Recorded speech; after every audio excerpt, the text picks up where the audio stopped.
آنا ہے، ٹھیک ہے، یعنی کہ ان کے لیے وہ اللہ کا کلام ہی نہیں، تو اسے ترتیب دی ہے ان کے چھپانے پر کہ انہوں نے چھپایا تو یعنی کہ اللہ کا کلام نہیں ہے۔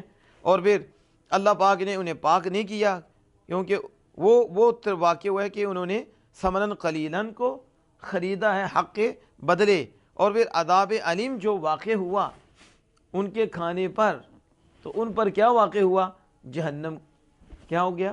عذاب علیم ان کے کھانے پر واقع ہوا، ان کے کیا انہوں نے حرام کھایا، انہوں نے حرام کھایا، حق کو چھپایا، تو اس پر کیا واقع ہوا؟ عذاب علیم۔ تو وہ کیا؟ سبب النار، وہ جہنم کا سبب ہے۔ کیا ہو گیا؟ تو یہ سارے کام اس کے کس کے بنے؟ جہنم کے سبب بنے۔ حق کو چھپانا ایک، دوسرا انہوں نے اس کو بیچنا،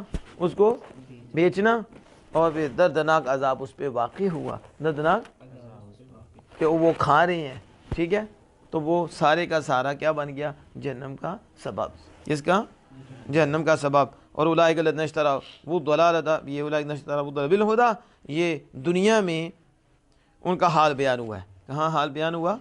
دنیا میں، کہ دنیا میں انہوں نے حق کے بدلے دنیا لے لی، اور مغفرت کے بدلے عذاب انہوں نے لے لیا، جو اگر چھپاتے نہ تو آخرت میں انہیں مغفرت ملتی، لیکن انہوں نے مغفرت پر عذاب کو اختیار کر